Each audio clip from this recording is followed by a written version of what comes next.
Welcome to our Bedtime Stories channel. Here, you'll find enchanting, cozy, and inspiring tales to help you leave the worries of the day behind and drift gently into dreamland. Settle in, close your eyes, and get ready. Something special is about to begin. Imagine a kingdom where, behind the grand walls of royal palaces and away from the eyes of millions, the destiny of one of the world's most mysterious and powerful women quietly unfolded.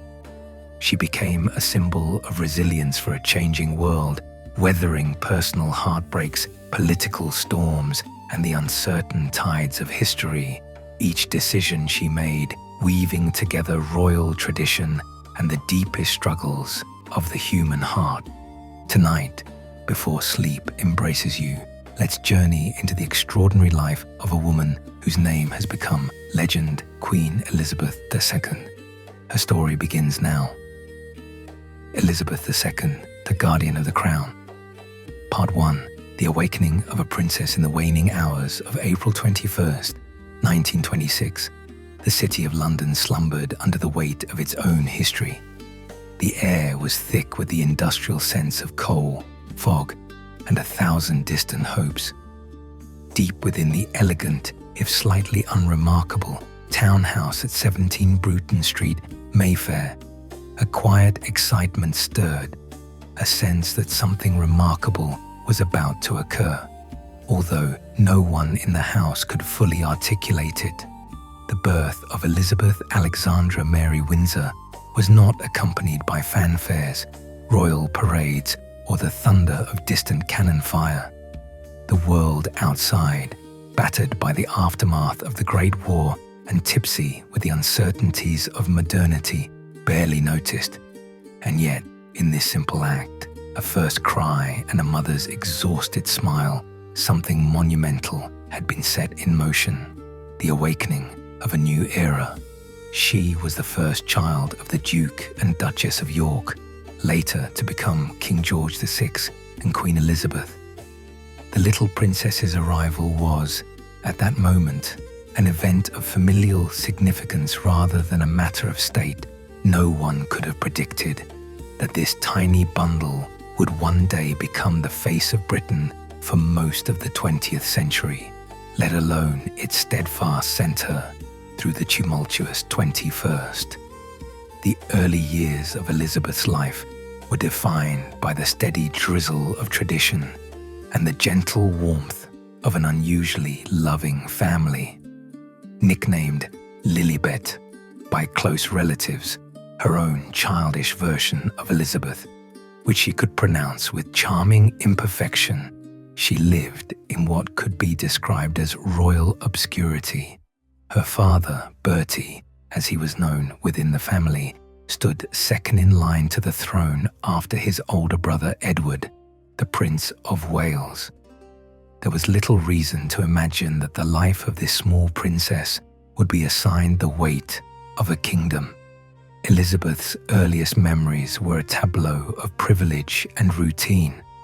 The family resided at 145 Piccadilly, overlooking Green Park, worlds apart from the London of the working poor. The interior world of the house echoed with laughter and music. The younger sister, Margaret Rose, joined the family in 1930 to complete the duo of royal daughters. Governesses attended to Lilibet and Margaret's every educational need, instilling in them a deep sense of duty and self-control, even as they allowed space for childish giggles and games. While other children of the age might have spent their days in raucous schoolrooms or on the city streets, Elizabeth's classroom was the stately drawing room. She peered from the window at the swans gliding serenely along the Serpentine in Hyde Park and learned the gentle art of observation, the keen sense of watching that would come to define her approach to leadership. Even at a young age, Elizabeth had a composure that made her stand out, an aura of permanence and poise, as if she were already steeling herself for the unknown chapters ahead. But palace walls for all their grandeur, could not keep out the storm clouds gathering over Europe. The 1930s was a decade of rising anxieties, as distant dictatorial voices grew louder and the economic foundations of the world shook. Yet in the midst of this turmoil, a change wholly unexpected within the Windsor household would shape history in a way no one could foresee. On January 20th, 1936, King George V died, leaving the throne to his eldest son, Edward VIII.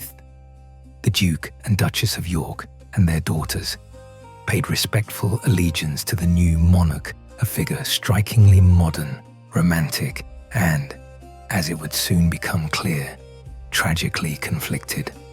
The abdication and a new future.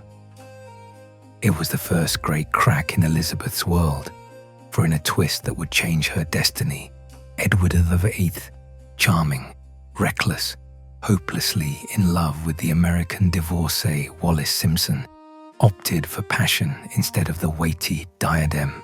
The story, whispered at first, then trumpeted across the globe, was the stuff of legend and scandal. The king would abdicate the throne rather than give up the woman he loved.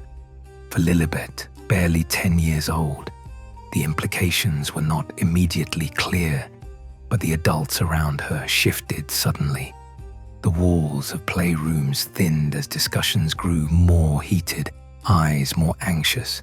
She watched her father, the stammering and self-effacing Bertie, struggle to understand a world where he, shy, gentle, unassuming, was now king, and she, by consequence, was thrust forward as the presumptive heir. The coronation of King George VI in 1937 was less a celebration than a reassertion of stability. The pageantry, the hymns, the solemn oaths, all signaled a return to order after the chaos of abdication.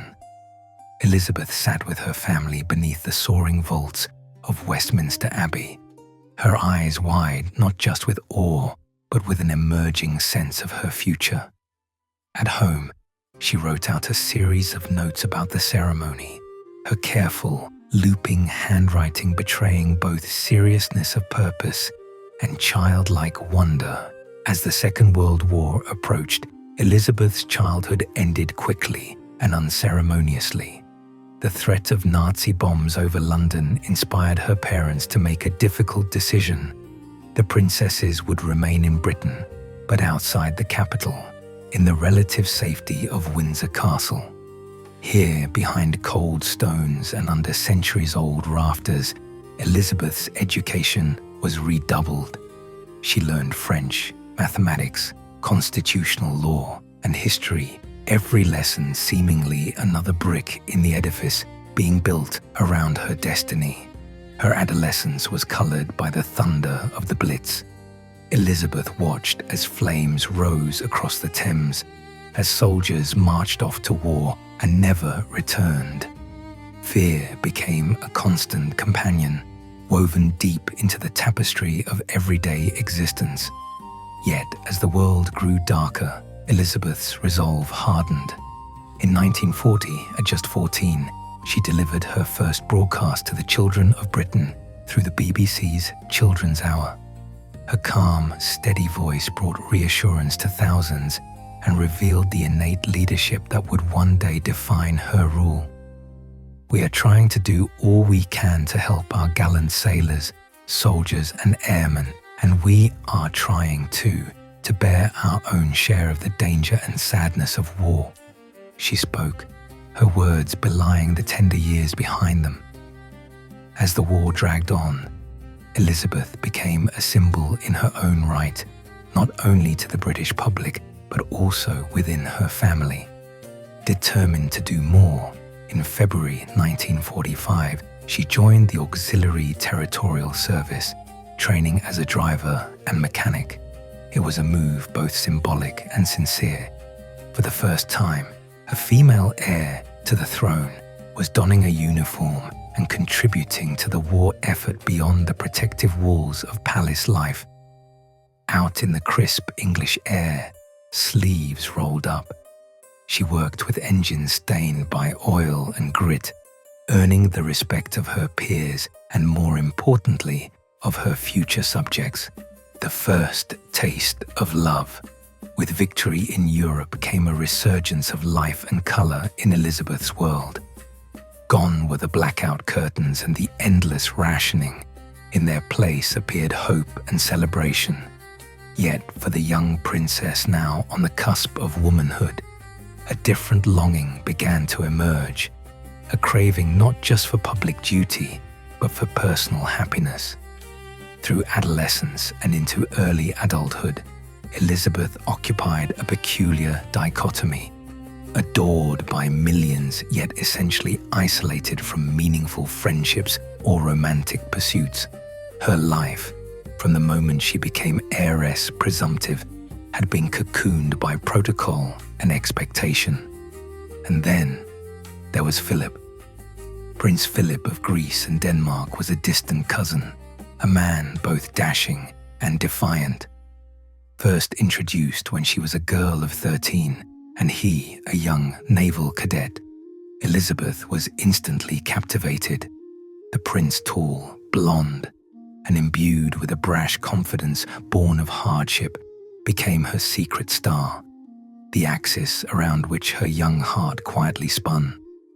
His letters from the battlefields of the Second World War ignited something within her, a sense of possibility, of future. Their courtship, though hampered by war and royal reservations, grew more intense. Philip returned to England, his eyes alight with mischief and ambition, and Elizabeth's affections deepened into an undeniable devotion. Those closest to her whispered concern. Was this outsider, with his foreign blood and restless spirit, truly suitable for the next queen? George VI, in particular, harbored doubts, yet he could not help but be moved by his daughter's unwavering loyalty. The story was pure romance, but one tinged with uncertainty and compromise. Philip renounced his foreign titles, converted from Greek Orthodoxy to Anglicanism, and became a naturalized British subject, sacrifices rendered for a chance to stand beside Elizabeth. On November 20th, 1947, amid the chilly splendor of Westminster Abbey, Elizabeth and Philip were wed. The ceremony was both a balm and spectacle for a weary, post-war nation. With ration coupons for the wedding dress and borrowed jewels sparkling atop her forehead, Elizabeth radiated a happiness both regal and entirely human. London's streets overflowed with well-wishers, their cheers a soaring chorus of hope for renewal, for a new beginning. Yet the life that awaited the couple was far from simple. Marriage to the heir presumptive, let alone the future queen, brought with it a suffocating scrutiny.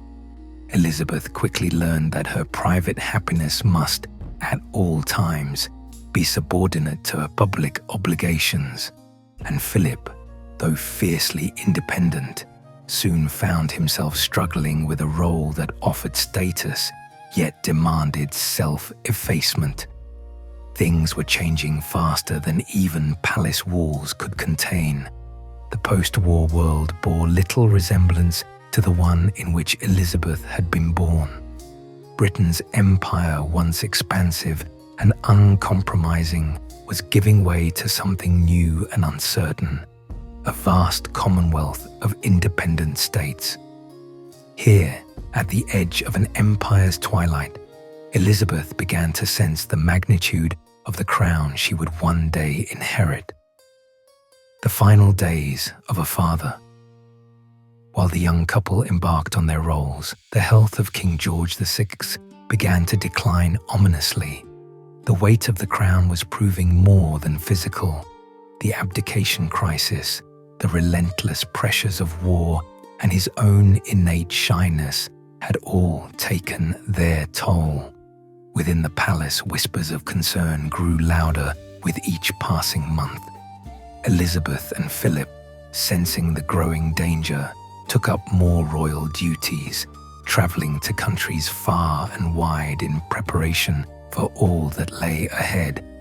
Yet nothing, not the long years of training, nor the firm hand of her father, could fully prepare Elizabeth for what was to come. In early 1952, the royal couple embarked on a tour of Australia and Kenya, leaving behind a London shrouded in winter gloom. On February 6, 1952, as Elizabeth gazed out over the sun-soaked Kenyan landscape, a telegram arrived. King George VI was dead. The quiet, suffering monarch had taken his last breath, and with him, the last vestiges of Elizabeth's childhood vanished. Overwhelmed by grief, Elizabeth returned to Britain as Queen. Thousands lined the tarmac at Heathrow Airport, their silence profound, their eyes searching her face for reassurance, for stability. She was not yet 26, but the crown, heavy with centuries of history, was now hers to bear. The world seemed to pause in the grey dawn of February 1952 as the newly orphaned princess stepped onto the tarmac at London Airport. Only hours earlier, Elizabeth had been a dutiful daughter touring colonial lands. Now, burdened with grief and destiny, she was queen. Her arrival was met with a reverent hush far more telling than the roar of the thousands who had gathered. In their eyes, and in the eyes of the ministers and officials bowed before her, there was an urgent, silent plea. Lead us, steady us, endure for us. Elizabeth returned that gaze, her face composed and eyes somber. It was the face of monarchy itself, uncompromising, enigmatic, ancient, and terribly alone. The Queen ascendant. The machinery of monarchy fell quickly into gear. Preparations for a funeral and for a coronation unfolded almost simultaneously, blurring the lines between private loss and public ceremony. Elizabeth withdrew for a time into the smaller, more manageable rooms of Clarence House. There, behind heavy curtains, grief became ritual, and ritual transformed swiftly into a heavy sense of responsibility. She read late into the night, the journals and diaries left behind by her father. She conferred with ministers, learned the mysteries and minutiae of state, and began the slow, deliberate process of becoming sovereign. Throughout those weeks, Prince Philip was at her side, a constant, if sometimes frustrated, support. He had surrendered much, his naval career, his name, even some measure of freedom. Now he surrendered too, his wife's undivided attention, as she turned her face toward the destiny that called her. Preparations for the coronation became the axis around which the entire nation spun. London shifted its mood from ashes to anticipation. Draped in banners and garlands, the city was all pomp and pageantry, and yet the pressure upon Elizabeth was staggering. Every movement, every phrase she uttered was scrutinized for evidence of wisdom, fortitude, and perhaps most importantly, modernity. For this was a new Elizabethan era, or so people hoped. The world of 1952 was not the world of Victoria or even of George VI. The British Empire, once gilded and feared, was unspooling, thread by thread, into a patchwork commonwealth. Change was in the air, change, and sometimes a silent, seething resistance. Coronation, crown, and sacrifice. June 2nd, 1953. The air in Westminster Abbey was thick with incense and with expectation. The ancient, echoing building had seen 38 sovereigns crowned before her. Now it was Elizabeth's turn to kneel on the coronation chair. Her head lowered as Archbishop Geoffrey Fisher slowly, almost reverently, lowered the crown upon her. The world watched more than ever before. For the first time, television cameras brought the ancient ceremony into millions of homes, making the mystical and remote crown suddenly intimate. As Elizabeth was anointed with sacred oil and robed in golden silk, the people felt ownership of her. She was at once their queen, their daughter, their future. But in that moment, as the heavy St. Edward's crown was placed upon her head, Elizabeth understood something deeper than duty. She now stood at the crossroads where personal longing was forever subservient to the unseen, spiritual authority of monarchy. She was not just a woman, or a wife, or even a mother. She was the embodiment of the nation. The celebrations that followed were a dazzling blur processions, dinners and dances across London and the entire Commonwealth. Yet even as her image adorned coins, stamps and banners, Elizabeth herself vanished from public view each evening, retreating to her private rooms to write, to read, and to steel herself against the daily obligations of sovereignty. Winds of change in the Commonwealth. Elizabeth's reign began with a whirlwind of diplomatic tours. Where generations before had conquered and governed, she sought instead to unite, to comfort, to inspire. Her first major tour took her across the vast, restless lands of the Commonwealth, to Kenya, where only a year before she had become queen, to Australia and New Zealand, where millions greeted her as a symbol of continuity, and to Canada, the Great Dominion, proud and fiercely independent. She traveled tirelessly, sometimes leaving her young children behind for months at a stretch. Crowds lined city streets and country roads alike, eager for even the briefest glimpse of her gloved hand or the flash of her enigmatic smile. She learned to adapt, to be both distant and warm, intimate and inscrutable.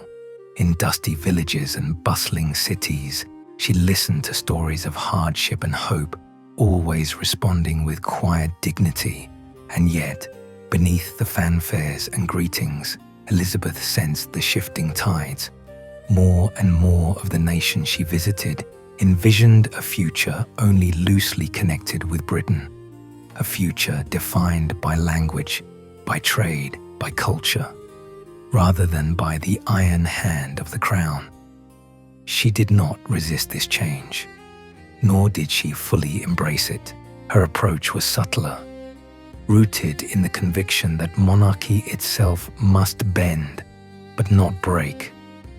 Behind palace doors, these transitions were often sources of tension. The British government, led by Winston Churchill in her early reign, was determined to maintain as much influence as possible.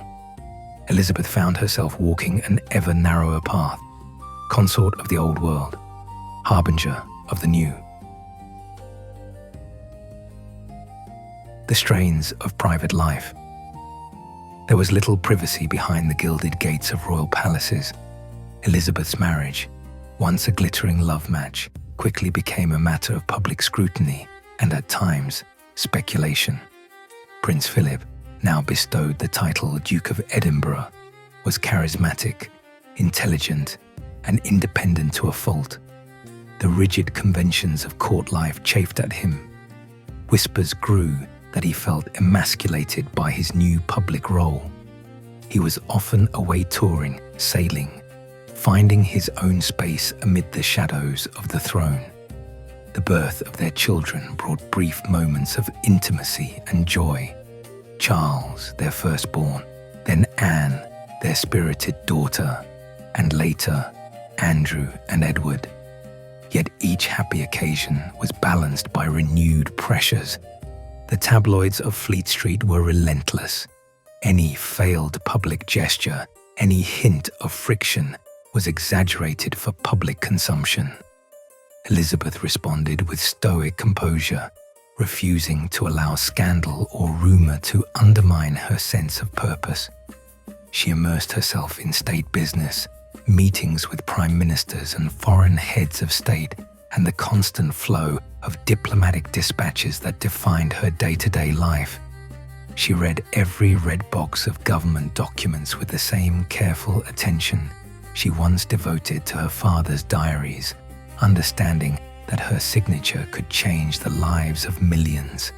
The private disappointments Rumors of Philip's infidelities, the loneliness of life at the summit, the inability to ever truly relax were born with the fortitude expected of a sovereign. Elizabeth was not immune to pain, but she refused to let it shape her public persona. Intrigue in the royal house. Even as the Queen sought stability, the palace was never free from intrigue. Courtiers vied for influence, whispering in corridors and trading secrets. Advisors came and went, some with loyal devotion, others eager to make their mark, only to be swept aside by the tides of palace life. One such figure was Lord Louis Mountbatten, Philip's uncle, a man of great ambitions, whose own schemes at times pulled the young royal family into turbulent waters. When Princess Margaret, Elizabeth's beloved younger sister, fell in love with Group Captain Peter Townsend, a divorced war hero, the very concept of royal duty was put to the test. Elizabeth adored her sister, but the royal family's ancient, sometimes merciless traditions could not easily accommodate romantic passion. The resulting scandal, played out over years, forced Elizabeth into an agonizing position. To protect the monarchy, she could not grant permission for Margaret to marry her beloved. The heartbreak changed them all. Publicly, Margaret was stoic, but privately, Elizabeth's sorrow was profound. For the first time as queen, she was forced to confront the limits of her power and to accept that duty could sometimes mean denying those she loved most dearly. A monarch's New Britain. As the 1950s gave way to the revolutionary 1960s, Elizabeth presided over a Britain in flux. The nation was shedding its imperial identity, embracing pop culture, new freedoms and challenges, including the Suez Crisis, which rocked the government and threatened Britain's reputation on the world stage. The monarchy, once untouchable, became the subject of scrutiny and even satire. Elizabeth, for her part, adapted. She made herself more accessible, allowing cameras into Buckingham Palace for the first time, championing modern causes and listening to the hopes and fears of her people. She refused to be fossilized. Hers was a living, evolving monarchy, and so she endured, sometimes worshipped, sometimes criticized, but always undeniably queen. The dawn of the 1960s arrived on the wings of irrepressible change. For Elizabeth, the solid walls of Buckingham Palace seemed to reverberate with the energy of a society restless to define itself anew. London was no longer just a seat of history, but the beating heart of youth, culture, and endless reinvention. In the palace, time still seemed to run in measured steps. Tea poured at just the right hour. Handwritten notes passed quietly between courtiers. The steady march of footmen impressed livery. Yet even here, the sounds of the Beatles, the swirl of miniskirts, and the scent of revolution seeped through the mullioned windows. Elizabeth watched, sometimes with bemusement, sometimes with concern, but always with the same steel that had defined her from the first. The Queen's public role was shifting, and she understood she must change with it if the monarchy was to remain relevant. The nation was less deferential now. The media, emboldened by new freedoms and an ever-growing appetite for sensation, peered further into the shadows of royal life. Where her predecessors had ruled with a velvet distance, Elizabeth carefully, sometimes awkwardly, let the public closer. Television cameras began to enter the palace.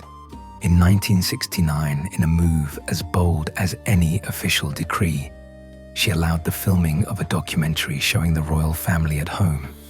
Barbecues, laughter, even playful arguments. The mystique of monarchy dimmed, but a new, more human affection grew between the Queen and her people. Yet within the palace, Elizabeth bore the quiet burdens of her office. Her marriage, so celebrated in its earliest days, endured through both devotion and difficulty. Prince Philip was never content to be just a consort.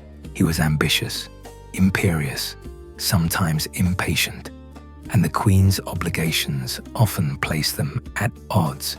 Still, there was a partnership beneath the turbulence, one built on mutual respect and a shared understanding of the cost of their roles. As their children grew, first Charles, then Anne, Andrew, and Edward, the family both expanded and grew more complicated. The Queen devoted herself to their upbringing, but she was not a hands-on parent in the sense commoners imagined. She was always separated by layers of etiquette, duty, and scheduling.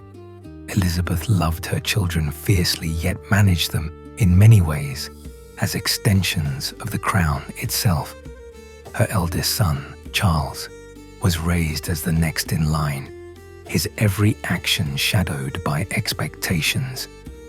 Anne, spirited and fiercely independent, craved her own adventures. The Queen watched them navigate a world she could not have imagined as a young princess, a world that questioned everything, including the very existence of the monarchy. The 1970s swept in amid waves of social upheaval, strikes, and crises. Economic hardship rocked the United Kingdom. There were moments when crowds in London streets seemed a little angrier, when voices on the radio questioned the need for monarchy at all. Republican sentiment flickered in parliaments and pubs. But through every storm, Elizabeth endured, her composure unbroken. She worked through her red boxes of official documents late into the night, met weekly with her prime ministers from the shrewd and venerable Winston Churchill to the bracingly modern Harold Wilson, and offered counsel, restraint, or simply a listening ear. She never made policy, but her presence shaped the tone of Britain's governance in subtle, unwavering ways.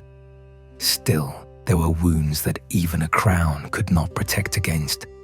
The Troubles in Northern Ireland erupted into violence, a decades-long conflict that tore at the soul of the United Kingdom.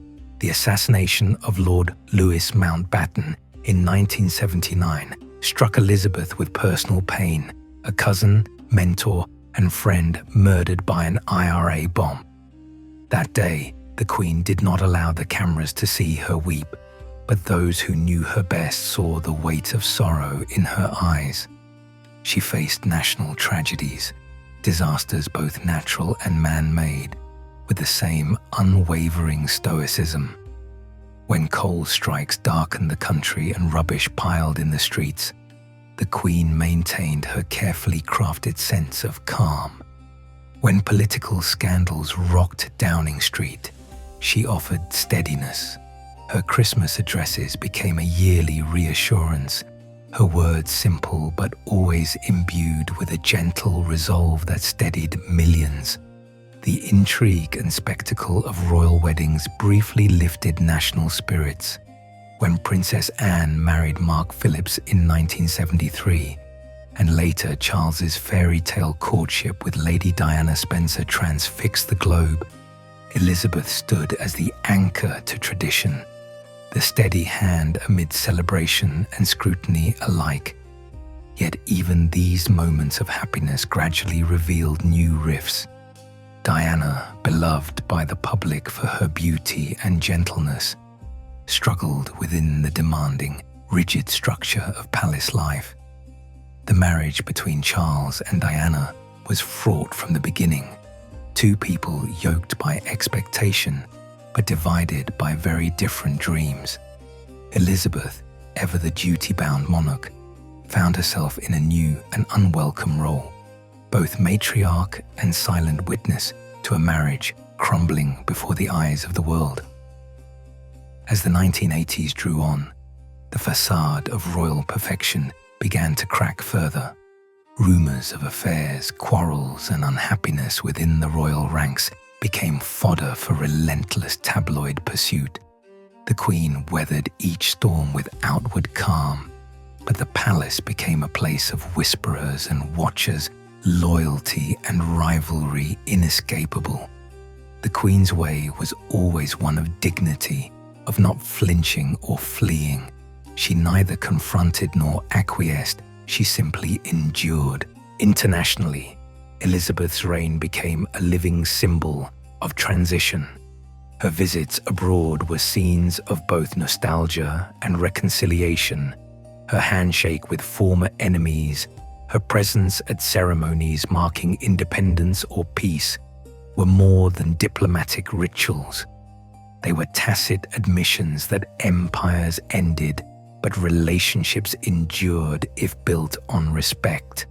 Her famously steely handshake with Irish leaders, her gentle composure when touring Commonwealth nations, and her ability to set aside pride for the sake of diplomacy all played their part in defining a new era for Britain and the world.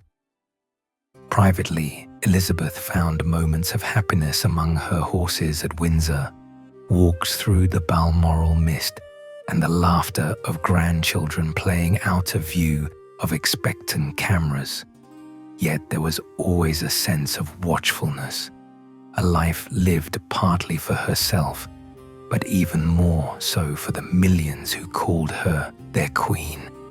She understood what the crown required: sacrifice devoid of self-pity, presence even in times of heartbreak, the ability to embody not merely family or tradition, but the soul of a nation continually remaking itself.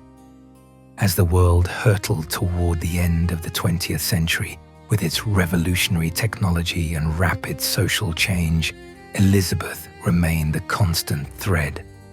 Through disappointment, scandal, and grief, she carried herself with a dignity and a silent strength that bound her country together, even as its very fabric seemed at times to fray.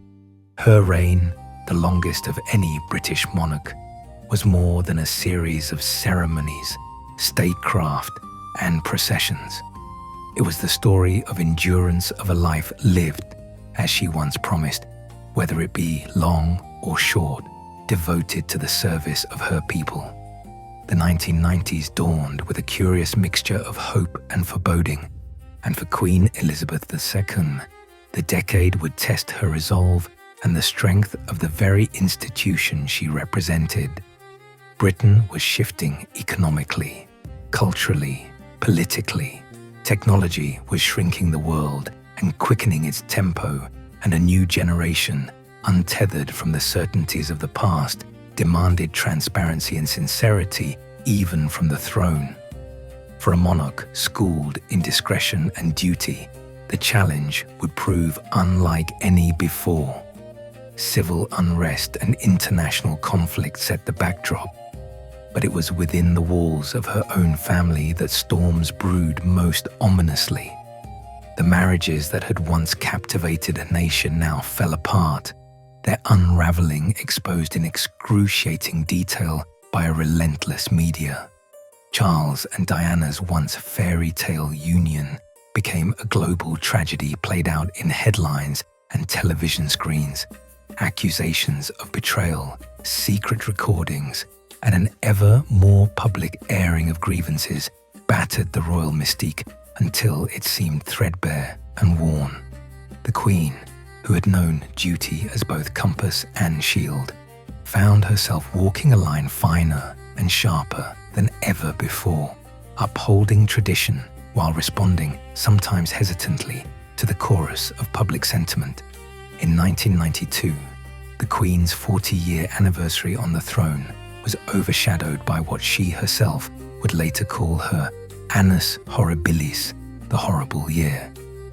3 of her children's marriages, including that of Charles and Diana, collapsed in divorce or legal separation.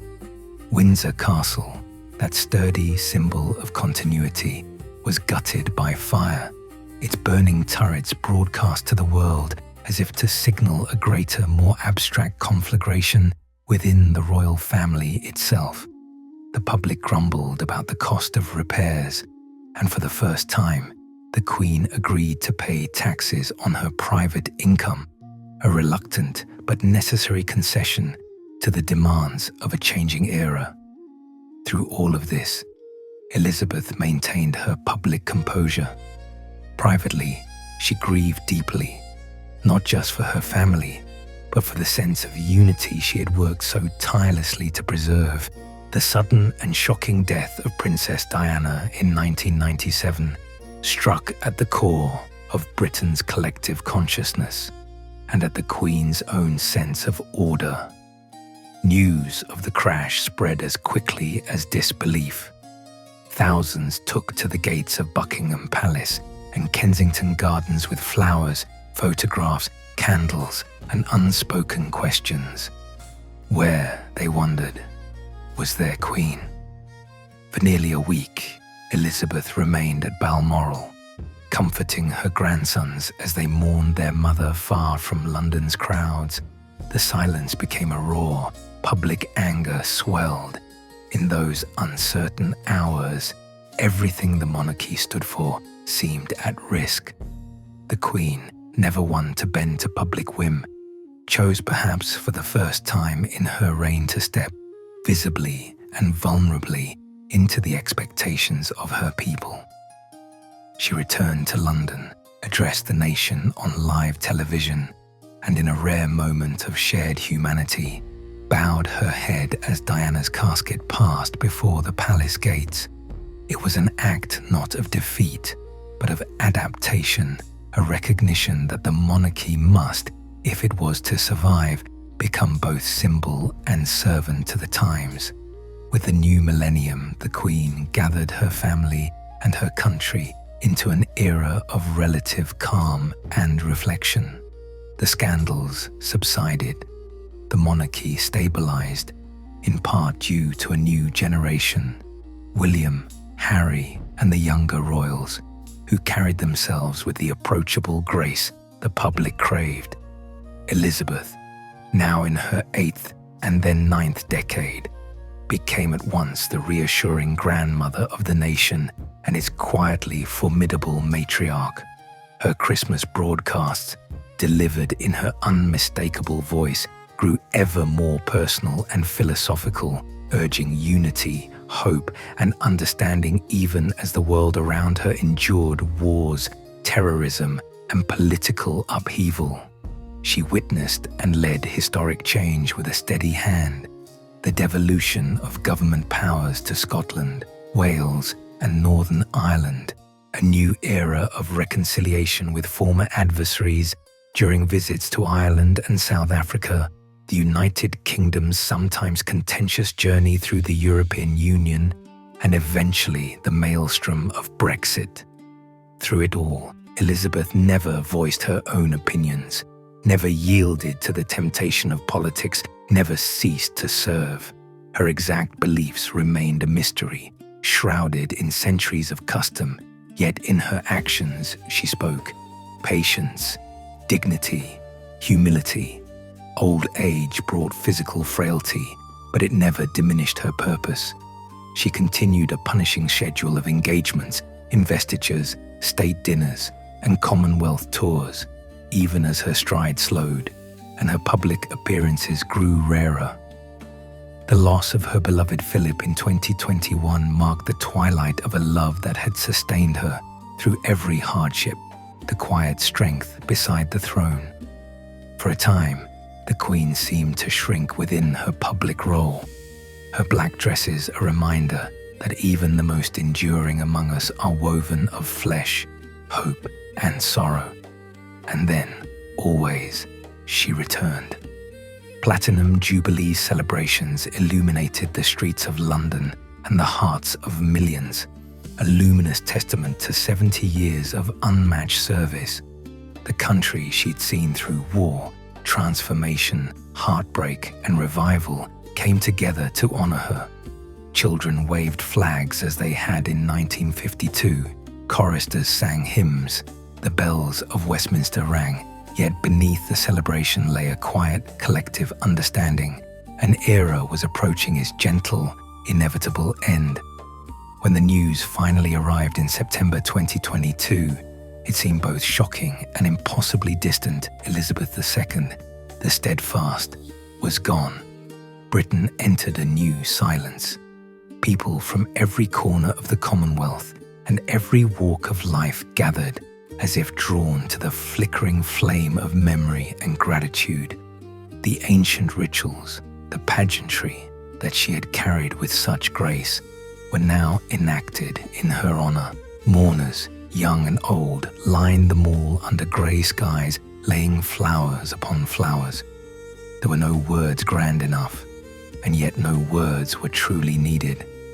Elizabeth had become, in life and in death, the essence of continuity, the embodiment of stability through the tumults, triumphs, and troubles of a century. History will measure her by many standards: her length of reign, her steadfastness, the scandals she endured, the quiet revolutions she helped guide. But for her people, and for the world, Elizabeth II remained something rarer still, a sovereign who, through endurance and dignity, became the soul of a nation, woven through the lifeblood of an era and carried, gently and with purpose, into the world that lies ahead. Certainly, I will continue the narrative seamlessly, maintaining the detailed, emotionally resonant, unified style following Elizabeth II's passing and reflecting on her legacy and the dawn of a new era in Britain and beyond. In those first silent days after her passing, a peculiar stillness descended upon the nation, threaded with a sense of vulnerability that few alive could ever remember experiencing. The last great anchor of living memory to a world before the internet, before mobile phones, before the Cold War had gone both hot and cold and then faded into history. She now belonged to history herself.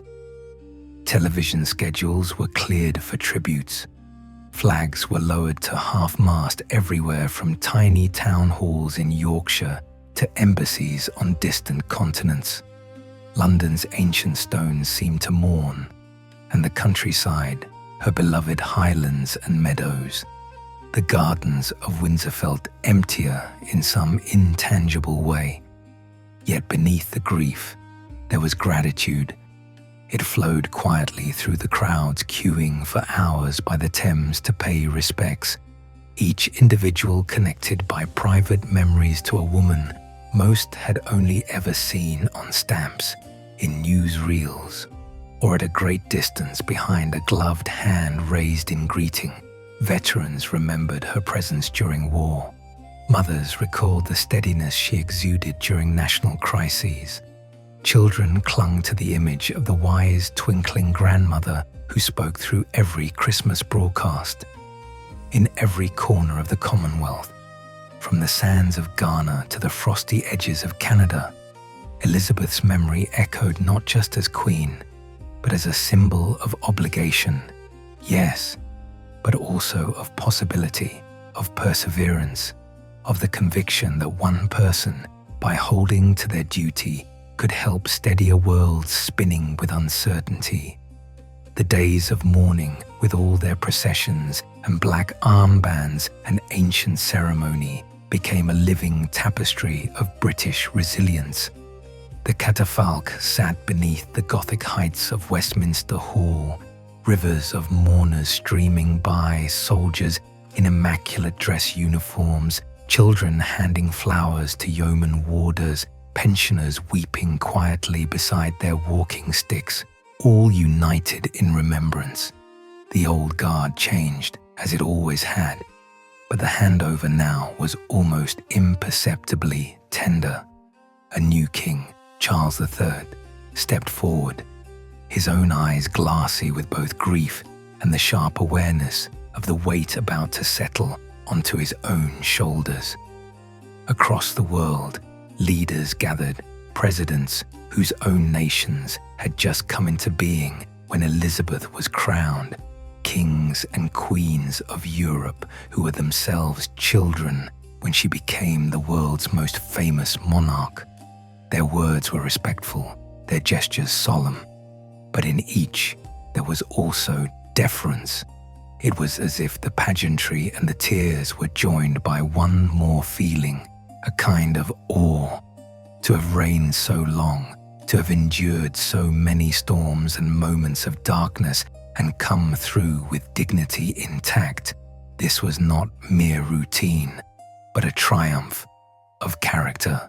Tributes poured in, not just from those of power, but from the artists, musicians, and poets she had quietly championed, from the charities that blossomed under her patronage, from the horses and dogs whose welfare she had always ensured long before cameras were present. It became clear, if it had not been before, that Elizabeth's strength had rested not only in her ceremonial gravity, but in thousands of actions unseen, in the grace of a handwritten letter, the encouragement delivered in a hospital ward at midnight, in the simple determination to show up, always rain or shine, scandal or celebration, decade after decade. Even as the bells tolled at her funeral and the final hymn faded into the thick velvet air of the abbey, the sense of change in the kingdom was both gentle and profound. Charles, stepping into the light, was both himself and a living reflection of all that his mother had been, more expressive, perhaps. His hands a little less steady, his voice catching more often.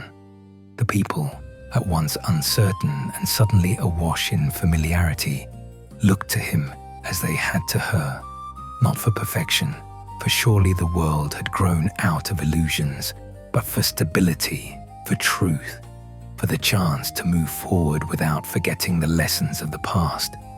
As weeks rounded into months, the pace of life resumed. London's taxis honked, the Thames flowed, school bells rang, and Parliament debated.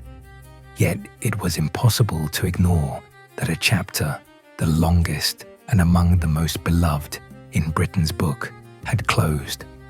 In the empty corridors of Buckingham Palace, in the echoing halls of Balmoral, in every pageant where a crown now gleamed upon a new head, her presence was felt not in absence, but in the standards she had set and the example she had given.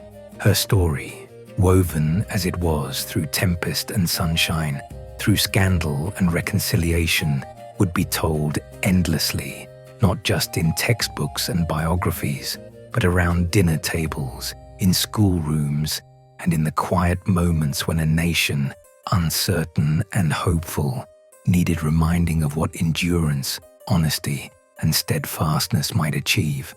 For every photograph in the National Archive, every speech preserved on film, there would be 1,000 untold moments, smiles, sorrows, acts of grace that were known only to those closest to her and perhaps to history itself. Elizabeth II did not merely witness the arc of the 20th and early 21st centuries. She lent to it a moral weight, a gracious countenance, a spirit of service that, for a fleeting, golden span, gave millions the sense that the world, though ever-changing, could be made bearable and even beautiful by the constancy of a single life well lived. And as the fabric of a new Britain began to emerge, multicultural, ever-evolving, its past both troubled and magnificent, the thread of her reign would remain, strong, unbroken, and, in its way, eternal. The rhythms of Windsor and Buckingham, of Sandringham and Balmoral, continued with a new subtlety in their steps.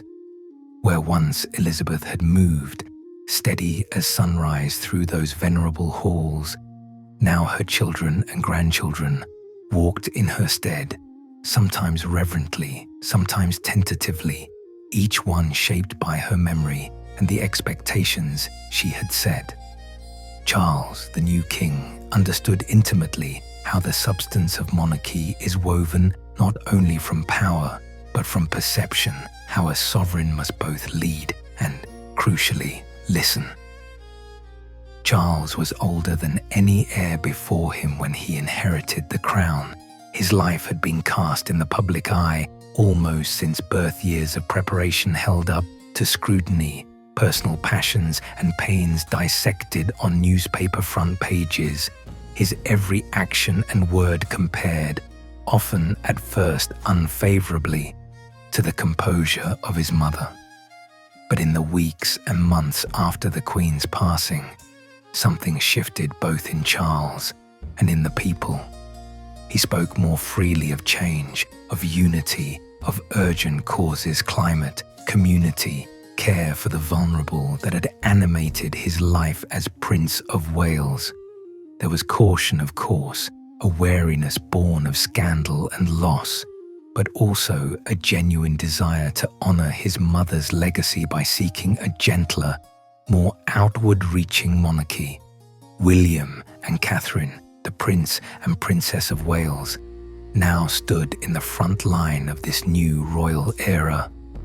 Their youth, energy, and artful balance of tradition with modern sensibility offered promise to those who wondered whether the institution could still matter in such a rapidly tilting world.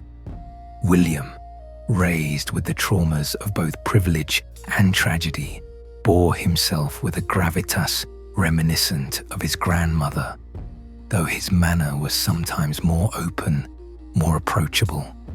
Catherine, with her characteristic grace and keen sense for the common ground between crown and country, became not only a fashion icon, but a force in charitable and diplomatic spaces.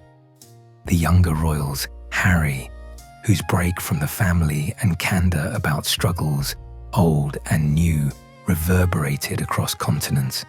The next generations, children growing up in a world Elizabeth could barely have imagined, each bore in their lives some trace of her example, her wisdom, her measured joy. But the transformation was not limited to the royal family itself. Across the nation, the question of what it meant to be British, what it meant to be part of a Commonwealth that stretched far beyond the white cliffs of Dover or the hills of Scotland, was itself being re-examined. New immigrants, new voices, new dreams filled city streets from Birmingham to Belfast, from London to Manchester. The monarchy, under Elizabeth, had always walked a tightrope between heritage and adaptation. Now, in the years after her reign, the need to embrace diversity and to renew old bonds while healing old wounds became an even more pressing theme. In Parliament, debates raged over everything from Scotland's independence to the future of the House of Lords, the very shape of the British state. In classrooms, children learned about the Queen's long life, not just as distant fairy tale, but as the backdrop to the lives of their parents and grandparents.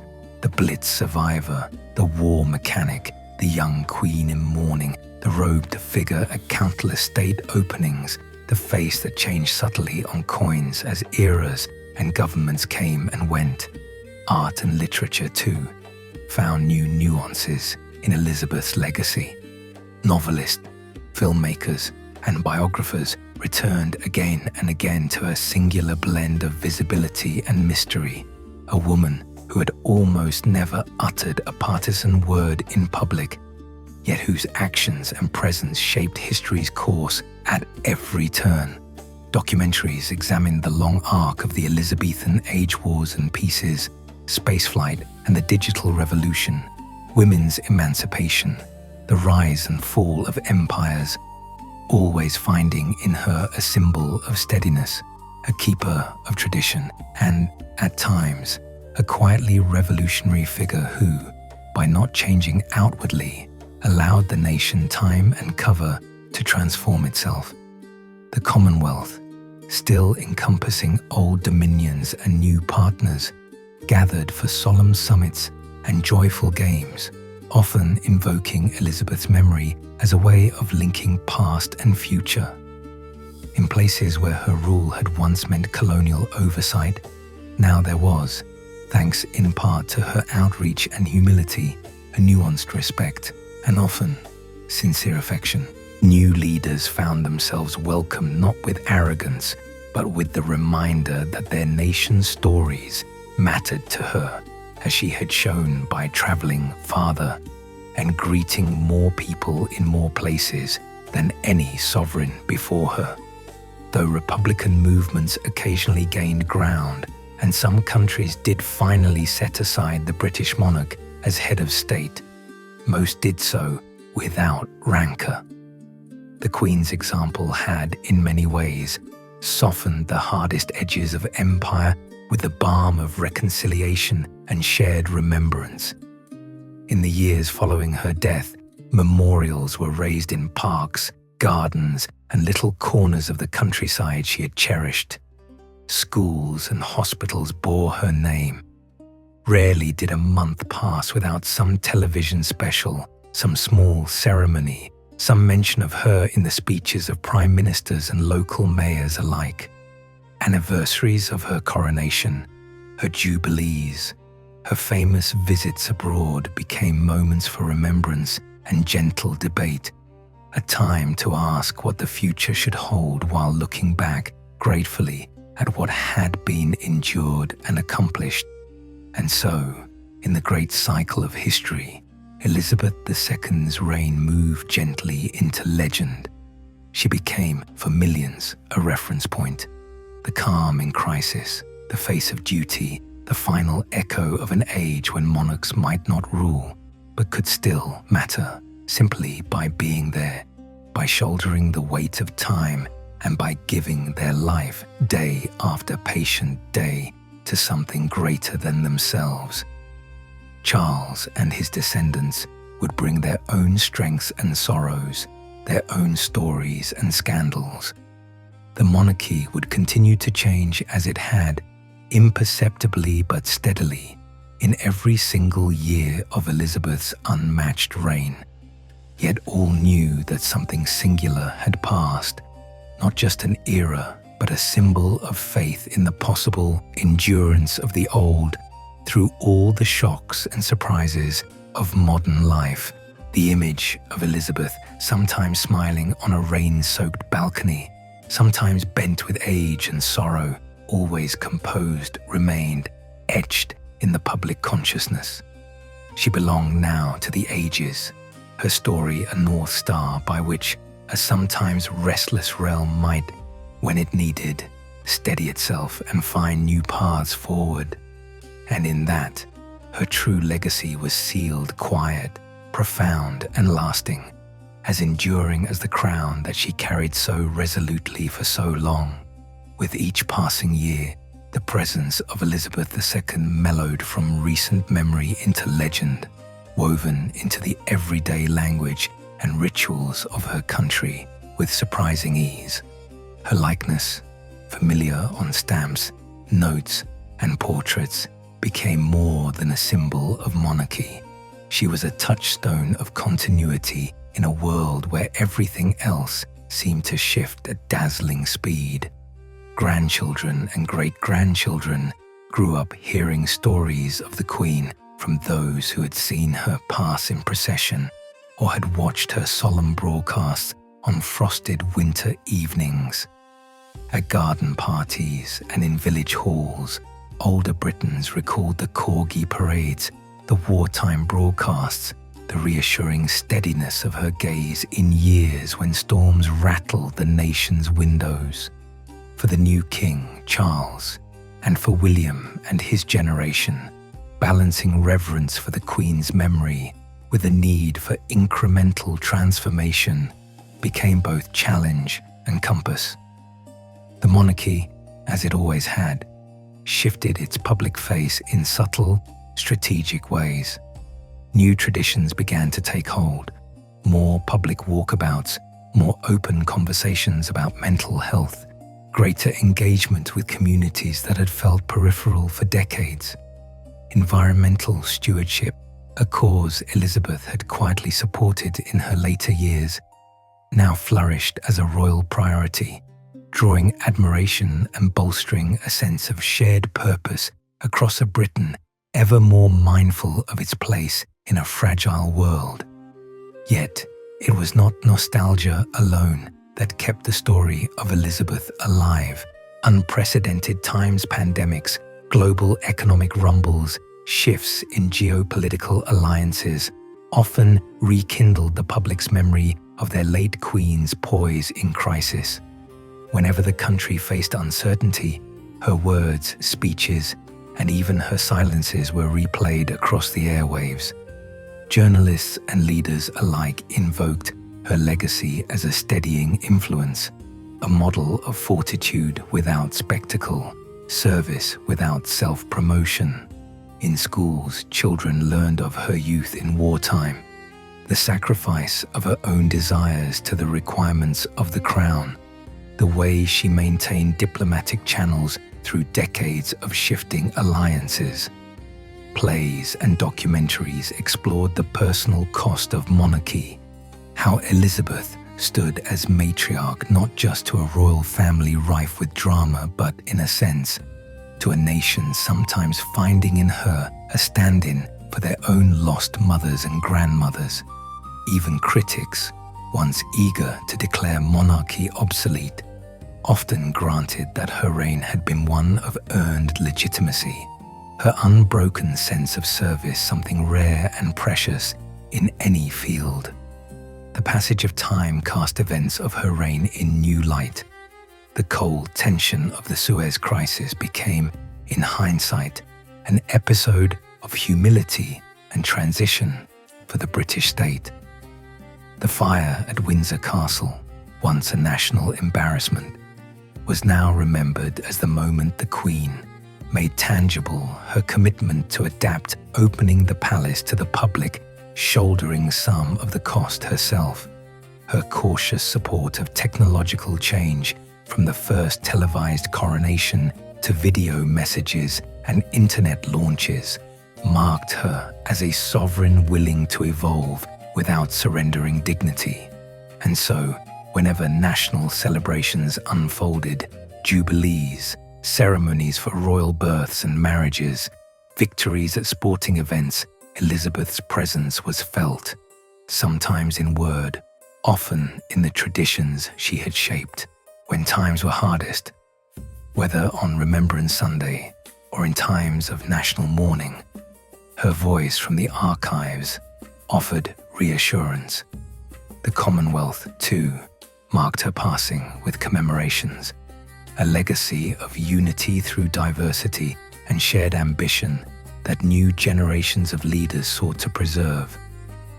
The Queen's own legacy was not just institutional, but deeply human. Private correspondences and recollections of those who had served with her described acts of quiet kindness, an unexpected phone call on a lonely Christmas evening, a hand-signed letter to someone in need, moments of genuine laughter behind palace doors. The world had often seen her disciplined and reserved, but those closer to her knew the warmth, the twinkle of mischief, the seriousness with which she regarded even the smallest detail of her daily work. Her death had marked the closing of the last page of a certain British century, a time when the monarchy provided not answers, but a framework within which a vast, unpredictable narrative could unfold. In halls of power and in humble kitchens alike, the question of what would endure from her time remained open, and yet, in a sense, already answered. Her example would be remembered not because she changed the world through force or ambition, but because she held resolutely to her promise, made as a young woman, to serve all her life, whether it be long or short. And so, as Britain and the world forged ahead, carving new destinies in uncertain times, Elizabeth II endured not only as the face in faded portraits or in the echo of public ceremonies, but as an idea of duty, of grace under fire, of quiet, unyielding hope.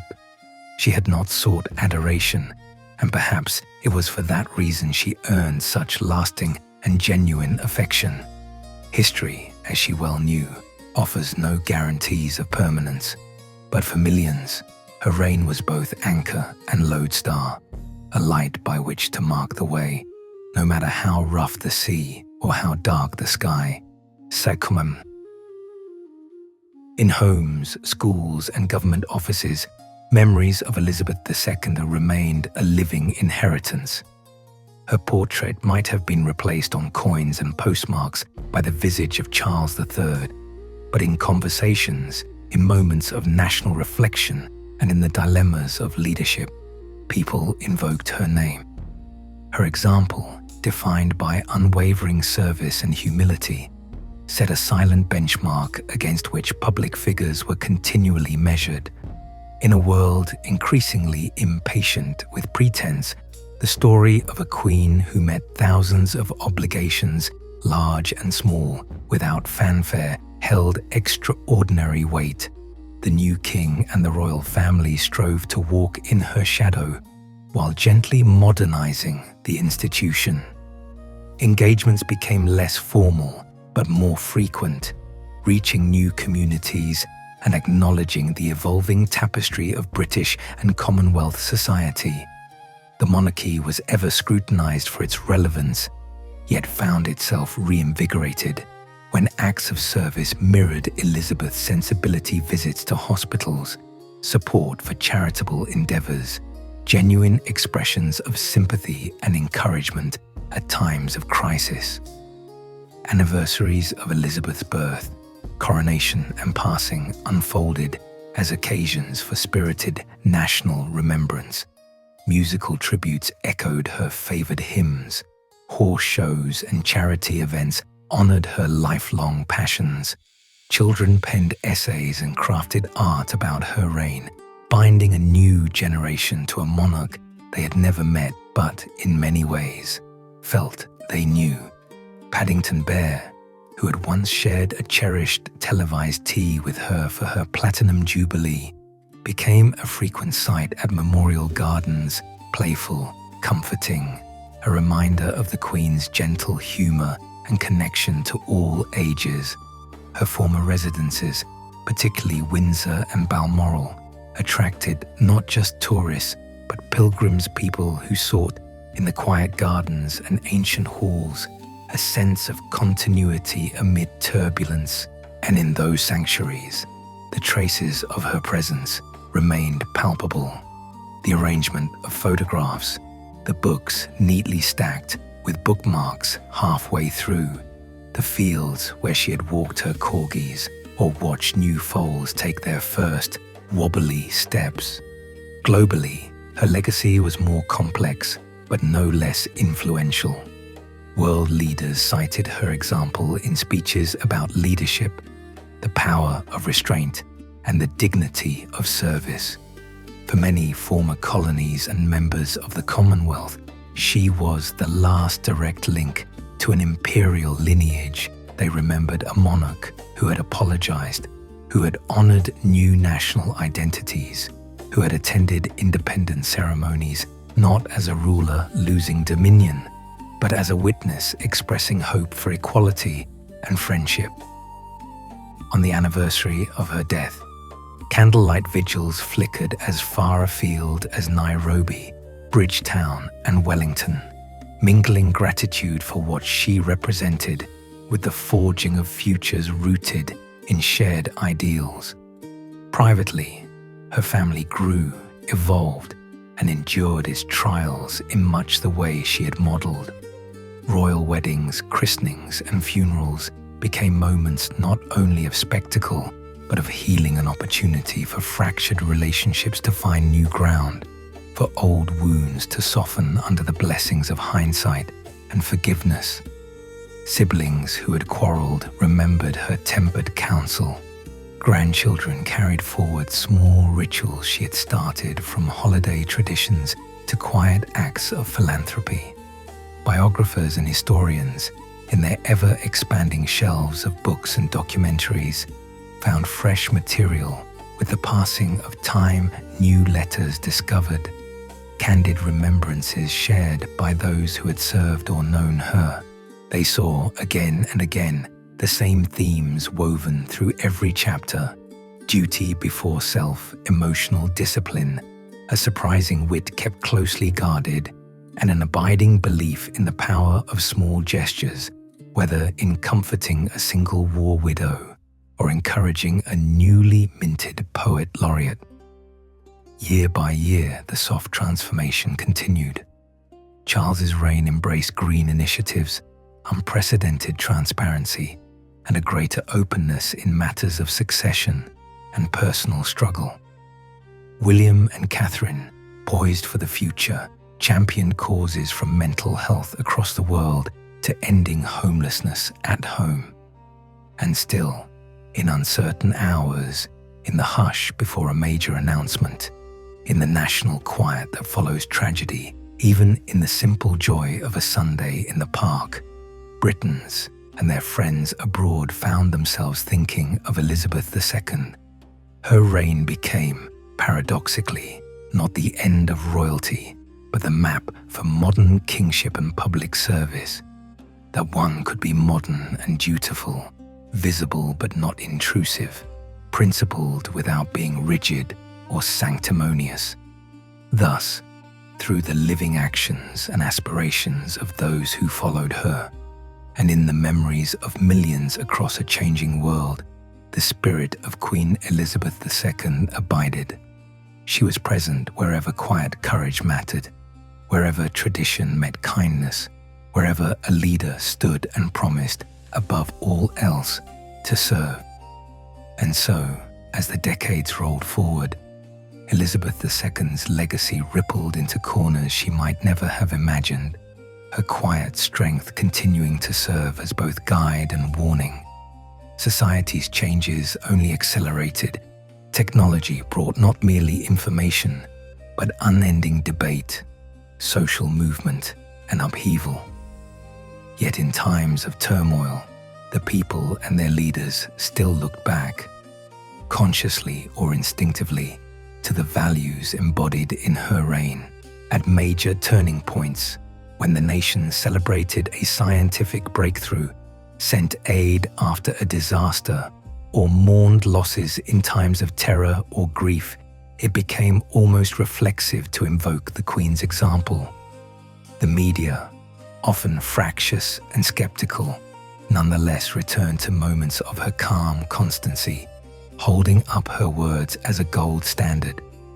Grief is the price we pay for love, or her patient reminders that better days will return.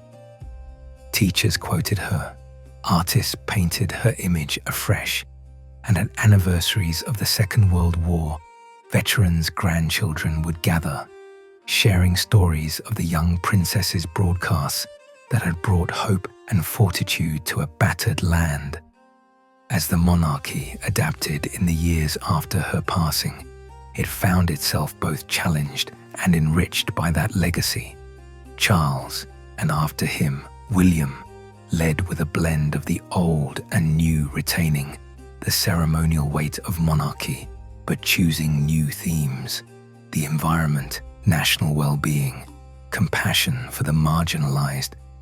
Royal visits became less about spectacle and more about listening, about engaging with the questions and struggles of everyday people. Always, the Queen's lifelong commitment to quiet, persistent service stood behind each new step. State occasions, once dauntingly formal affairs, were gradually opened up, with ordinary citizens invited for their acts of heroism, kindness, or innovation. The palace gates seemed to open wider, in both gesture and spirit. The charitable foundations Elizabeth had quietly championed grew into national and even global forces for good, their roots in her personal connections preserved in new, energetic hands. Outside Britain, memory of her reign helped Commonwealth nations navigate their evolving relationship to monarchy. Some moved toward republicanism peacefully, in the spirit of mutual respect she encouraged. For many, she remained a figure of reconciliation, a queen who had spoken plainly about the past, but had always stepped forward to honor new beginnings. In ceremonies from the Caribbean to Africa and Oceania, statues and portraits were not removed in anger, but carefully contextualized as symbols of history that might still teach and unite. It was among the young, in particular, that Elizabeth's memory held a curious magnetism. In popular culture, she was at times reimagined, a character in novels, films, and television series, in which her careful silences and brief, expressive smiles became the heart of dramatic tension.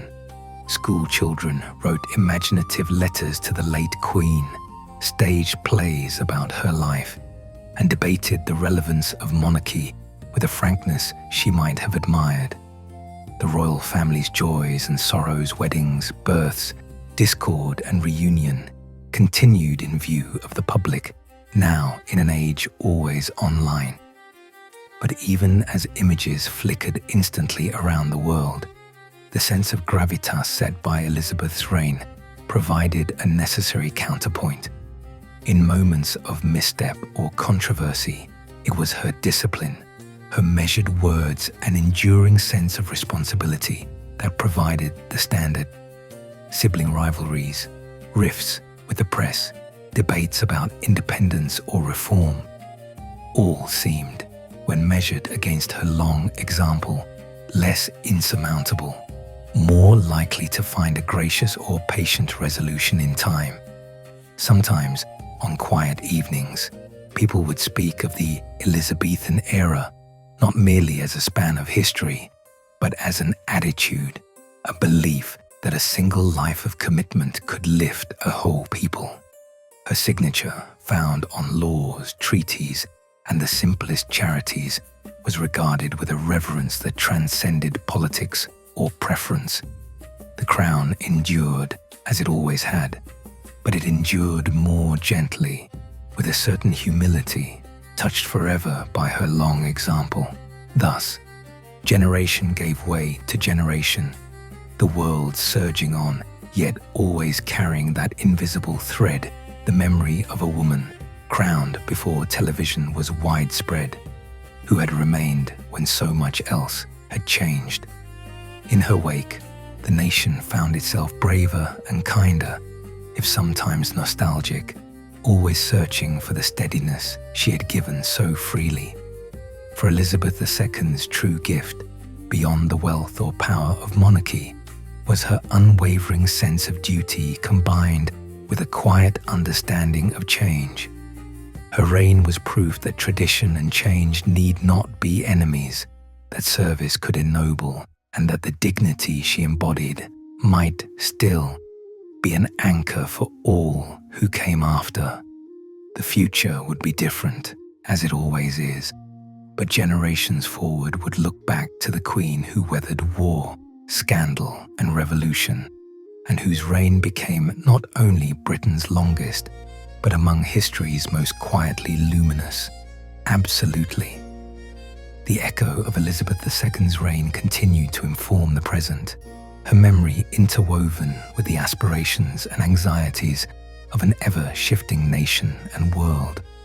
In the crowded avenues of London, in quiet Scottish glens, in the new suburbs where so many now made their homes, people would sometimes pause when events of unusual gravity unfolded: elections, royal ceremonies, commemorations of peace or tragedy, and find themselves reflecting on what she would have thought, what she might have said.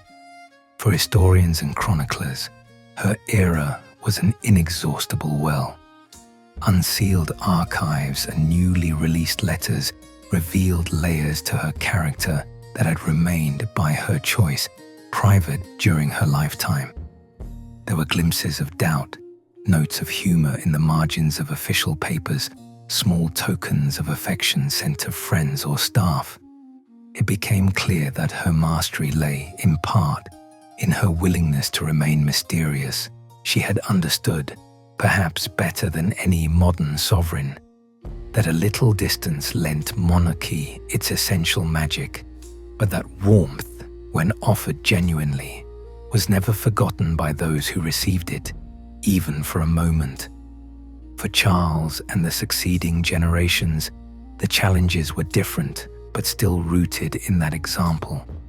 The world they inherited was more fractured, at times more cynical, and yet the Queen's lessons, discipline, patience, discretion, remained a toolkit for resilience. They spoke more candidly about their difficulties, met the press where they were, learned to apologize as well as to hold fast. The monarchy's rituals, trooping the colour, Christmas addresses, the opening of Parliament continued, always compared to her impeccable standards, yet subtly refreshed for new times. Much was made too of her relationship with faith and service. Churches large and small honoured her memory in prayers and in music, the great choirs of Westminster and St. Paul's blending her favourite hymns with new compositions. For many, she had embodied that paradox: deep, unwavering belief, expressed seldom in politics but always in action. Her example made more people of all backgrounds see faith as not only private, but as a source of public generosity and empathy. Commonwealth countries, some choosing to move away from the monarchy, almost universally did so with ceremony and ceremony's grace, sending formal thanks for her role in their independence, her advocacy of peace and respect across cultures. Visits from her family were undertaken in the same spirit, no longer a sovereign checking on far-flung colonies, but a family keeping friendships and renewing partnership. Great museums and archives curated exhibitions, some grand and others intimate, around her reign. A child's drawing sent to her during the Blitz, film reels of her first Christmas broadcast, the pen with which she signed Acts of Parliament, an old saddle from the stables at Windsor. Writers and students gathered to discuss what it meant that millions had found comfort, guidance, and a sense of belonging in the image and example of one woman. And as the world pressed ahead through new leaps of science and art, through more complex clashes and alliances, her name remained shorthand not only for the past, but for a particular quality of presence. It was not that she had stilled the tides of history. Rather, she had shown with poise and care how to move through those tides with dignity, perspective, and unwavering service. Perhaps, in the end, the true legacy of Elizabeth II was not only visible in crowns or ceremonies, but in a cultivated habit of mind, a subtle encouragement passed quietly to those willing to heed it, to serve with humility and to hope with patience. She had lived long enough and deeply enough to become, for so many, a symbol not just of what Britain had been, but of what, with all its change and possibility, it might still aspire to be. And as new children were born, as new generations danced at street fairs and gathered on village greens, their parents and grandparents would inevitably recall. There was a time when the country gathered as one around a queen whose presence made the darkest days seem somehow endurable, and who remains far beyond her lifetime, a beacon in the long story of a changing, enduring land.